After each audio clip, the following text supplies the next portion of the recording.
What a great time to be a Giant, be a fan of the Giants. Like, we have something going here. We're building something special, and you can see it from the outside and inside. It's even more beautiful. Reflecting on everything that got me here, just to see that uniform, and I watched. That's the team I watched the most growing up because my dad was a Giants fan. So once a Giant, always a Giant. For me, it's only a Giant. Welcome, everybody, to a special game day edition of All In with Art Stapleton, a New York Giants podcast brought to you by The Record and NorthJersey.com. I am your host, Art Stapleton, coming to you from Arizona, which will be the home of the New York Giants, at least the home away from home, over the next couple days. Today, first up, the Arizona Cardinals. Big game at State Farm Stadium, and obviously the New York Giants, back when it was called the University of Phoenix Stadium, had quite the memorable performance in Super Bowl 42. You might remember that if you're listening to this show. Anyway, back in that stadium, and while the stakes are nowhere near ending the perfection of the New England Patriots and capturing the franchise's third of 4 Vince Lombardi trophies, the Giants are back here in Arizona and certainly in desperate need of a win to kind of put the stink of last week's season opener, that 40-0 blowout to the Cowboys, behind them.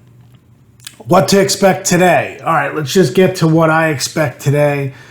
First off, Andrew Thomas and his availability is probably the most important thing from a Giants perspective.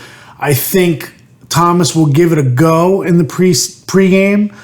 I think if the Giants didn't believe that he had a chance, they would have had him doubtful for this game, which is what they have Wan'Dale Robinson and Azeez Ojulari. I don't think Robinson or Ojulari play today.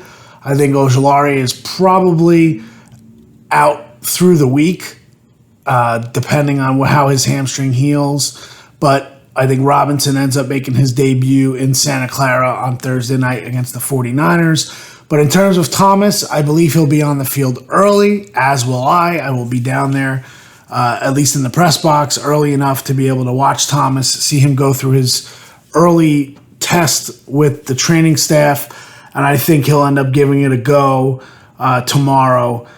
So what does that mean?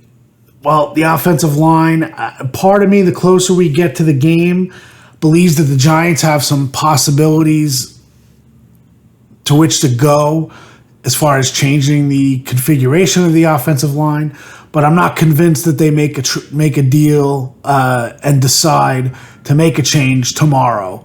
And I think, or at least today, I'm recording this at just before midnight here in Arizona, so it's 3 a.m. New York local time. So that's the reason for the tomorrow versus today. But this podcast is a game day edition, so it is for today. I think Mark Glowinski, after such a rough first week, if there's a move to be made, I believe the Giants will make a move at right guard. I think Joshua Ezeudu, I think Marcus McKeithen, and Glowinski will all be in the mix to make that opportunity. And then they'll just have to wait and see what the Giants do early on in this game. Again, if Thomas does not play, then you have an interesting situation. Do you play Matt Parrott at left tackle? Do you move Ezeudu out there? And then who goes to left guard if you want to make a change at right guard? So to me, what I'm expecting is that the Giants will go with their usual offensive line from last week and then maybe make a switch during the game and bring Ezeudu in or bring McKeithen in and give them opportunities in the game. Not a true rotation, but to see how Glowinski does early on and then make that adjustment. Again, that's nothing solid. It's not a confirmed report that I'm making. Just a gut feeling that I have going into this game. As far as the Cardinals go, Budda Baker is their all-pro player. He's a safety and obviously do everything playmaker. He's all over the field for them. He injured his hamstring, popped up on the injury report. He is questionable. If he does not play That's obviously a huge advantage to the Giants. Every player you talk to from the Giants' perspective, every coach you talk to, Baker is the first player's name that comes up. So we'll see how effective he is if he plays. And, that's something that will probably also transpire in the pregame warm-ups to see how much Baker can do and how affected he is by that hamstring. Again, last week we saw how Darren Waller ended up on the injury report with the hamstring. He was questionable. He ended up playing. Obviously, we didn't see how Waller would have transpired over the course of a long haul in a close game, but he did play. So same could be for Baker. They may have just been cautious on Friday and felt the need to put him on the injury report because they cut down on his participation. So we'll have to wait and see. Cardinals are banged up front. L.J. Collier, one of their defensive linemen, is out, placed on injured reserve. Like I said, the idea of Baker and where he fits, this is a no-excuse game for the Giants. You have to win this game. And I think they'll ride their two offensive horses plus Daniel Jones in order to get it done. I think Saquon Barkley ends up with a 100-yard game. I had him at 17 carries, 103 yards, and a touchdown. I'll say Waller, 6 catches, 70 yards, and a touchdown. And I think the Giants, I could see them being up pretty much the entire game, but still the Cardinals being within, a play or two of making them a little nervous. But in the end, I think the Giants maybe win, let's say, by 11, 27-16, something to that effect. I think this defense plays a lot better this week. I think they get some hits on Joshua Dobbs, the quarterback for Arizona. And I think this is one of those get-right games for the Giants. Nothing is easy in the NFL except, obviously last week with the Cowboys over the Giants and maybe the 49ers over the Steelers. But this is a big trip for the Giants. They're going to show their mettle a little bit here. And I think Brian Daboll has gotten their attention by being stern, but also by being consistent. And I think that makes a big difference for this team. I don't get the sense that they're panicking. I think they're pretty confident. Arizona, obviously, with their new head coach, Jonathan Gannon, is very familiar with the Giants, with the defensive coordinator in Philly last year. Obviously, we all know the Eagles beat the Giants 3 times, including an embarrassing performance for the Giants in which they were outplayed and overmatched in the playoffs. But Gannon didn't bring his personnel here to Arizona. He's got the same schemes. Probably see a lot of zone, so it'll be interesting to see the Giants attack that versus they were man up really across the board against the Cowboys last week.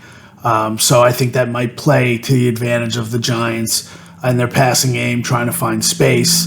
Guys like Paris Campbell and Sterling Shepard sitting down in zones. I think that may end up helping them kind of find a spark within this offense. So that's kind of where we're at. Set the stage for you. I am here in Arizona. I will be with the Giants Monday and Tuesday, and then Wednesday is a travel day.